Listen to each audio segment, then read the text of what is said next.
নমস্কার বন্ধুরা, taro healing with সুময়ীতে তোমাদের সকলকে স্বাগত জানাচ্ছি। আজকে আমি তোমাদেরকে বৃশ্চিক রাশি হয়ে গেছে, এরপরে যে ধনু রাশি, সেই রাশির 2026 সাল কীরকম যেতে পারে সেই নিয়ে তোমাদেরকে এই রিডিংটার মাধ্যমে জানাবো। এখানে আমি প্রত্যেকটার জন্য দুটো কার্ড করে তুলেছি। এখন যে কার্ডটা ধনু রাশির জন্য উঠলো, কার্ড দুটো হলো দ্য হারমিট এবং টু অফ সোর্ডস।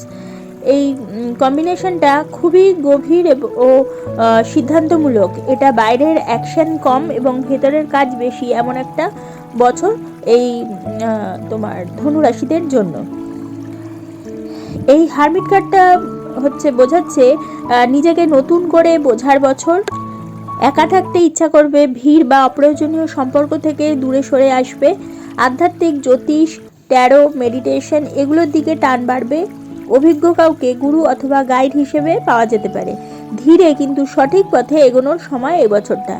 এই কার্ডটা বলছে কখনোই তাড়াহুড়ো নয়, নিজের আলো নিজেই খুঁজে নিতে হবে।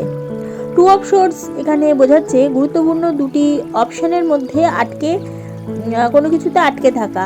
মন ও হৃদয়ের মধ্যে একটা দ্বন্দ্ব তৈরি হতে পারে। সিদ্ধান্ত এড়িয়ে যাওয়ার প্রবণতা, কিছু সত্য ইচ্ছাকৃতভাবে না দেখার চেষ্টা করতে পারো। এই কার্ডটা বোঝাচ্ছে যে আর বেশি দেরি নয়, চোখের বাঁধন তোমার কিন্তু খুলতে হবে।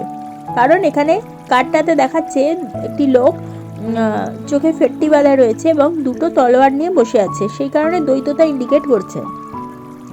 সম্পর্কের ক্ষেত্রে বোঝাচ্ছে দূরত্ব বা ইমোশনাল সাইলেন্স তোমার আসতে পারে। পুরনো সম্পর্ক নিয়ে গভীর ভাবনা থাকতে পারে। নতুন সম্পর্ক শুরু হলে ধীর গতিতে সেটা চলবে। 2026 সালে স্পষ্ট সিদ্ধান্ত না নিলে 2027 সালে বাধ্যতামূলক সিদ্ধান্ত আসবে। কাজ ও অর্থের বিষয়ে আসা যাক। কেরিয়ার নিয়ে পুনর্বিবেচনা করতে পারো।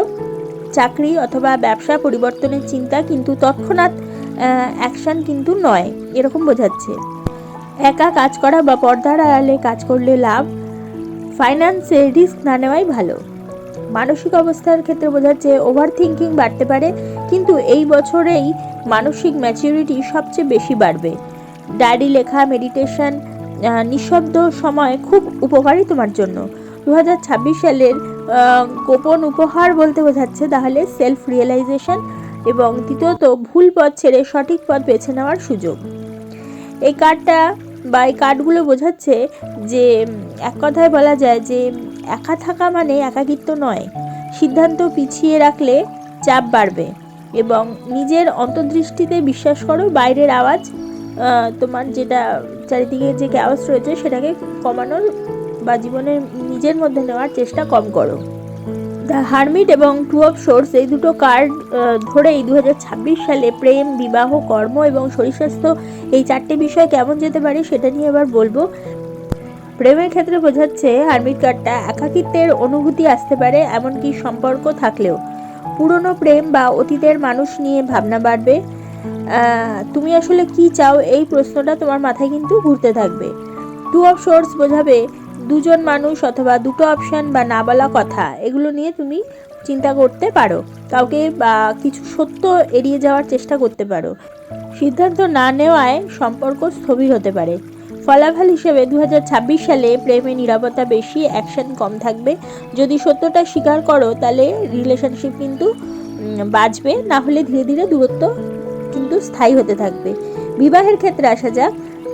বিবাহিতদের জন্য ইমোশনাল ডিস্টেন্স তৈরি হতে পারে, কথা কম, ভাবনা বেশি হতে পারে। একে অপরকে বোঝার সময় প্রয়োজন দুজনের ক্ষেত্রে। ইগো বা নীরব যুদ্ধ চললে সম্পর্ক কিন্তু ভারী হবে। অবিবাহিতের জন্য বিবাহের প্রস্তাব আসতে পারে। মন থেকে নিশ্চিত হওয়া কিন্তু কঠিন হতে পারে। পরিবার বনাম নিজের মন, এই দ্বন্দ্ব তোমার মধ্যে কিন্তু থাকবে। 2026 সালে বিয়ে চূড়ান্ত করতে তাড়াহুড়ো না করাই কিন্তু ভালো এই ধনুরাশিদের জন্য।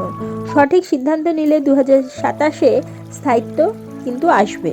কর্ম এবং অর্থের ক্ষেত্রে বোঝাচ্ছে বর্তমান কাজ নিয়ে অসন্তোষ, নিজের দক্ষতা নিয়ে নতুন করে ভাবা, গবেষণা, একা কাজ শেখার সময়, এগুলো কিন্তু তোমার বাড়তে পারে বা এগুলো নিয়ে তুমি থাকতে পারো। টু অফ সোর্স বোঝাচ্ছে চাকরি ছাড়বো নাকি থাকবো, এরকম একটা দোটানার মধ্যে তুমি থাকতে পারো। ব্যবসা শুরু করব কি করব না এই কনফিউশনে তুমি থাকতে পারো। সিদ্ধান্তে ক্ষেত্রে তুমি পিছিয়ে রাখবে বা পিছিয়ে থাকতে পারো। 2026 সাল হচ্ছে তোমার জন্য পরিকল্পনার বছর এবং 2027 সাল বাস্তবায়নের বছর। সেই বুঝে তোমাকে চলতে হবে। হঠাৎ চাকরি কিন্তু কখনোই ছাড়বে না। বড় ইনভেস্টমেন্ট সবসময় তোমার 2026 সালে এড়িয়ে চলা উচিত এবং স্কিল আপগ্রেড করলে ভবিষ্যতে বড় লাভ হতে পারে। শরীর ও স্বাস্থ্যের বিষয়ে আসা যাক। মাথা ব্যথা, মাইগ্রেন, ঘুমের সমস্যা, হরমোনাল বা নার্ভ সংক্রান্ত চাপ, একাকিত্ব থেকে মানসিক ক্লান্তি এগুলো কিন্তু আসতে পারে। নিজের কষ্ট চেপে কখনোই রাখবে না। সব ঠিক আছে, মুখোশ কিন্তু সাংঘাতিক ক্ষতিকর হয়ে দাঁড়াতে পারে। সেই কারণে এই ব্যাপারটার দিকে একটু নজর দিতে হবে। মেডিটেশন, যোগা এগুলো করলে খুব ভালো ফল পাবে এবছরে। একা হাঁটা, প্রকৃতির সঙ্গে সময় কাটালে খুব ভালো ফল পাবে। স্ক্রিন টাইম কমানো কিন্তু প্রয়োজন। কথা বলার মানুষ রাখা উচিত। শেষ কথা হলো, কার্ডের যে অ্যাডভাইসটা আমরা পাচ্ছি কার্ড থেকে, সেটা হলো চোখ বেঁধে থাকলে শান্তি থাকবে কিন্তু উন্নতি হবে না, চোখ খুললেই পথ দেখা যাবে। তাহলে বন্ধুরা, আজকে তোমরা জানলে ধনু রাশির জাতক জাতিকাদের 2026 সাল কীরকম যেতে পারে। যদি তোমাদের আমার এই ভিডিওটা ভালো লাগে তাহলে অবশ্যই তোমরা একটা লাইক করে দিও, তোমাদের পরিচিতদের মধ্যে শেয়ার করে তাদের জানার সুযোগ করে দিও, এবং যারা এখনও পর্যন্ত আমার চ্যানেলটা সাবস্ক্রাইব করোনি অবশ্যই সাবস্ক্রাইব করে দিও, এবং পাশে থাকা বেল আইকনটি প্রেস করতে কিন্তু একেবারেই ভুলো না। তাহলে প্রত্যেকে ভালো থেকো, প্রত্যেককে ভালো রেখো। পরবর্তী ভিডিওতে আবার চলে আসবো। ততক্ষণের জন্য সকলকে ধন্যবাদ। নমস্কার।